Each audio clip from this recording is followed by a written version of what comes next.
There's a term, naysayers. What do we think a naysayer is when we're talking about goals we want to pursue and then someone says it can't be done? These are some thoughts I have. First, I would say such people surround themselves with people who aren't accomplishing anything significant in life.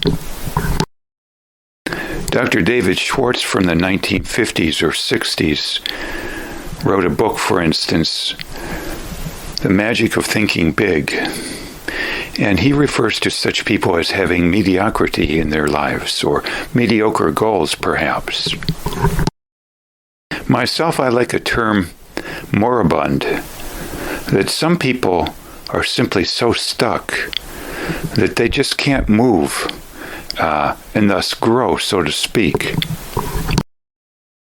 I'm reminded, too, of the term Bowery or Skid Row, in which I suppose almost every person there is accomplishing nothing of significance, and would additionally say, just as I mentioned, it can't be done.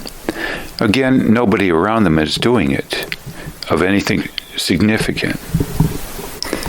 Now, I would refer to a number of causes for making people so stuck this way that they think nothing can be done with lives. First, they tend to be addicts. By addict, I give a very short synopsis. Now, the typical idea of an addict is somebody hooked on drugs. But I would say an addict really is anybody who uses a strong defense mechanism more than a couple times and is addicted to that. It's repetitive. They've become chronic users of that defense mechanism, whether it's alcohol or, shall we say, illegal drugs like methamphetamines, cocaine, or the gray zone drugs like marijuana. Did I say alcohol also?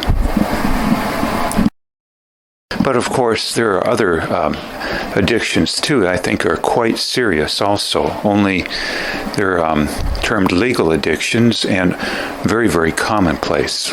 Like the addiction to what some would call control. I kind of delve into that a little bit deeper perhaps and say it is a preoccupation with several things. First, the issue of wanting a lot of predictability in life. And second, wanting a lot of comfort in life in general. I think of, for instance, how about 100 years ago we got indoor plumbing, and then we got air conditioning later, 1950s, say. We got away from the pot-belly stove, for instance, in the winter to heat things, central air. We got cars. So we got very comfortable, and we want things more and more predictable all the time too, and quicker, which is why some people don't want to move to Alaska. Delivery of packages from various companies is too slow, they say. That too is why we have a proliferation of fast food restaurants. We want things not just in a minute, we want it yesterday or last week. Now, some of this that's referred to as control is talked about, for instance, by the late therapist, or as she called it, recovering therapist, Dr. Ann Schaef. I believe spelled S-C-H-A-E-F, or an additional F. Once a Cherokee Indian, passed away a year or two ago. And she said in one of her books, when society becomes an addict, that one of the main addictions is control. And I've just mentioned what I think that means a little more in detail. I don't think that's a trivial issue as an addiction. We tend to refer to it, for instance, as obsessive-compulsive disorder, or some would even say a degree of paranoia. I kind of refer to it as catastrophizing. But at any rate, I think it's a quite serious problem. And thus, I would call this desire for a lot of control or predictability an addiction, and it's very serious. Another thing, ironically, I would call an addiction is to feel pain and then feel ashamed of it, that we couldn't control that away.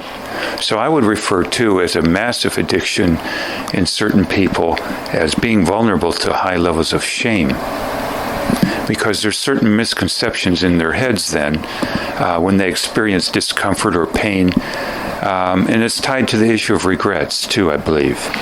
That is all a bailiwick of what I would call an addiction. It's a chronic defense mechanism based on misconceptions. Now, another big thing I think that creates naysayers for some, and then they tell you, yes, once again, it can't be done, is that they lack in intellect, tend to lack in intellect. What I mean by that is the ability to think, for instance, not just memorize or read things. If one were to look, say, at the German philosopher of, 100 years ago, Schopenhauer, he has excellent material on schooling and reading, and what's good, what's bad, and what to avoid. But at any rate, he emphasizes thinking if one's going to read, or read much at all. There's, for instance, too, a book out, The Dumbest Generation Ever. And that sounds condescending, but at any rate, there's a general consensus that our schools aren't what they are cut out or meant to be. Things are sliding, and more people graduate just pushed on up level by level till they get a degree of some sort, and then they're called educated. So we have, in general, a lot of people coming out of school now with simply a paper in their hands called a degree, or they have skills in what I call the ability to manipulate things, like on a computer screen, graphically or whatever, print things that look very pretty. But that's simply like I call intellectual assembly line work, often with considerable degrees under the belt. But still, no thinking involved, just manipulation of things to create output, and what I call a bunch of window dressing in general. Next, I would say many people who are naysayers lack the ability to review things and thus to learn and to refine, to grow. Next on my list is that they have far too many fears in general. Fears about what happened to them in the past happening again. Some might call that quote-unquote PTSD, that they've been sensitized. Or they may fear things about the future, regarding death or pain before death, or what they see some people going through in general. Or they may fear regarding unpredictabilities in life, which are more and more considerable each year. Some claim that our rights are more and more being taken away. What you mean by rights, of course, is very questionable, but I think in general we have more and more unpredictability in our lives all the time, with a variety of reasons and a variety of factors involved in general. Now, another thing I think that hangs up a lot of people, and that gets them the term then naysayers, is if they are doing what is called in psychiatric terms splitting people. I've known people, for instance, who the minute they see a flaw in someone they don't like, that person is out of the picture for them. They don't want to take the good and leave the bad. They just want kind of a download from somebody, as though they're going to be a guru or mother figure or father figure, or as though they want to still breastfeed from somebody as an adult. They want the pure milk, for instance, or nothing. I'm reminded, too, of having watched some videos half a year ago on blame shifting, people who do blame shifting. One of the issues involved was that they are very poor problem solvers. So if they can't get their basic needs met, basically, I suppose they would try and blame it on others instead of looking to the source of all this. And part of it is their inability to take care of themselves because they lack the intellect in general and the factors involved in problem solving. Now, another thing probably involved in naysayers is that they lack time. Time to grow, time to observe, time to talk with people, time to gather information, time to just chill out and see what's right in front of their noses for a change.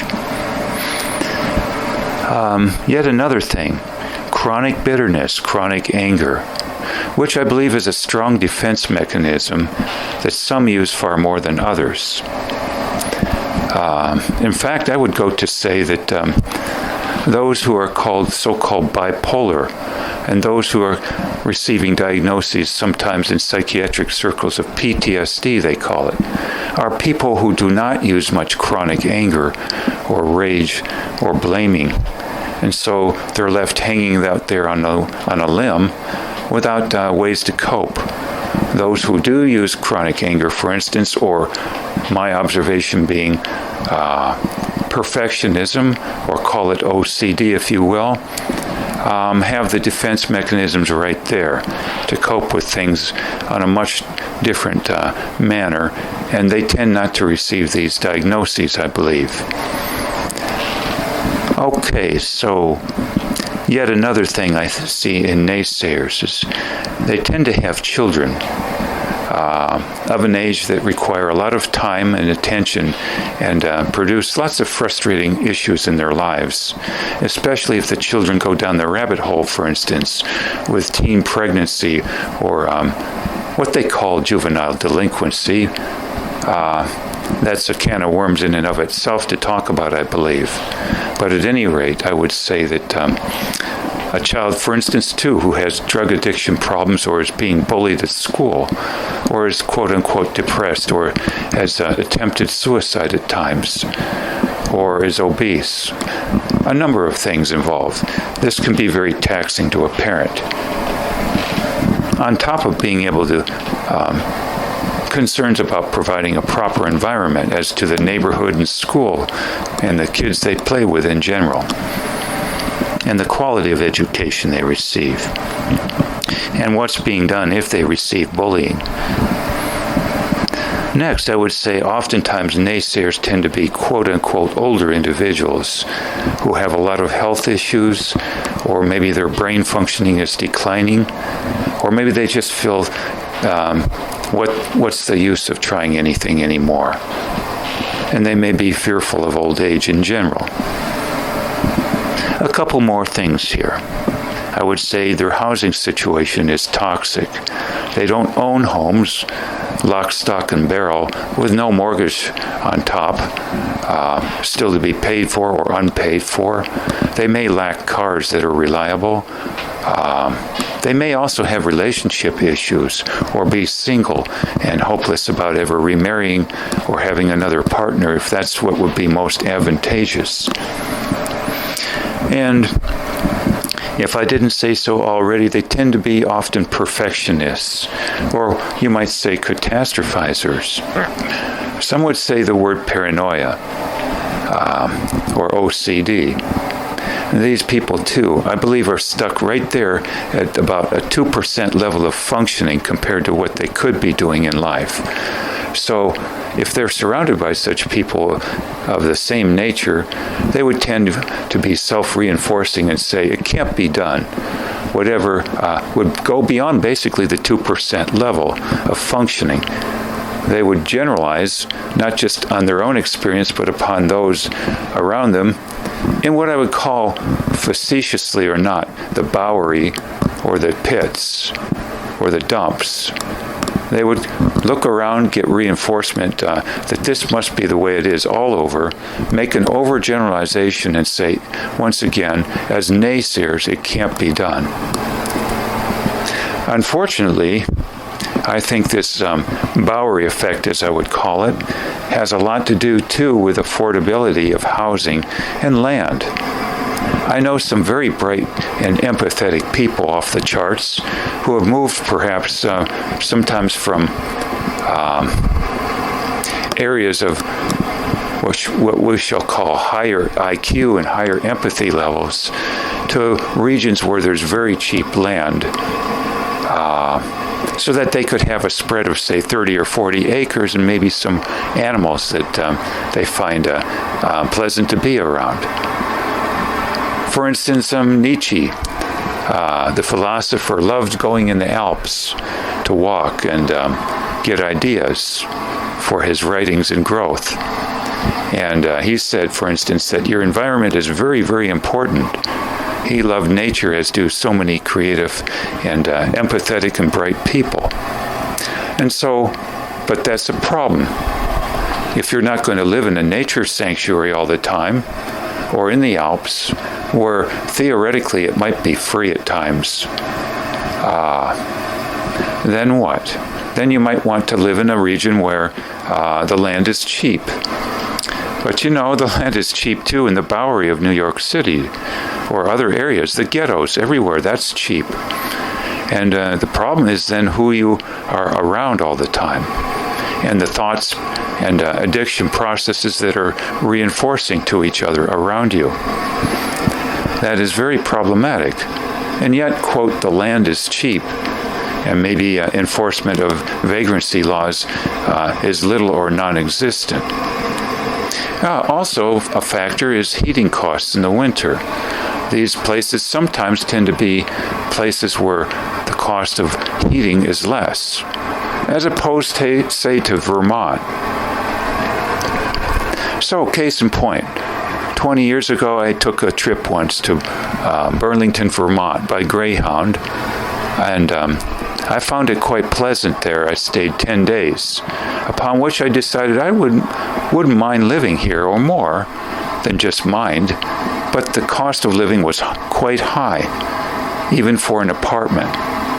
And at the time, too, I didn't own a car, and the heating cost was astronomical up there in the winter, and reimbursement or funding or assistance in general from the government for heating was sparse and inadequate. I looked into that, even for the quote-unquote poor or otherwise disadvantaged financially.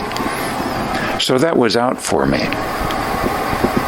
Whereas someplace where heating costs are less tend to coincide sometimes with cheaper land too, which I find interesting, I'll just say that.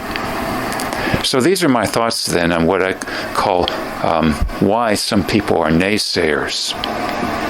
And I would throw in one last thing, that perhaps they often don't mind not accomplishing too much in their lives, and I mean growth included. And they may even think they know quite a bit. Some would call them know-it-alls because they're being so enabled by certain drug uses that include a lot of legal drugs. Or say where I live, in this region of the country, a huge amount of meth use in the countryside. A huge amount. But that's not the only type. OxyContin has flooded the region in certain areas, but also psychiatric drugs that perform a numbing effect. Hence in the book entitled Comfortably Numb. Noticing, by the way, that I read 10 years ago that the highest level of antidepressant use in the whole country is in Iowa, which is sparsely located or sparsely populated compared to some areas. So these, once again, are my thoughts on so-called naysayers when they say it can't be done. Arnold Schwarzenegger even has used this term in some of his motivational speeches when he had to deal with people earlier in his life. And he was constantly being told, what your goals are can't be done. And he referred to the term naysayers as to people who were telling him that. Thank you for listening, and I wish you well.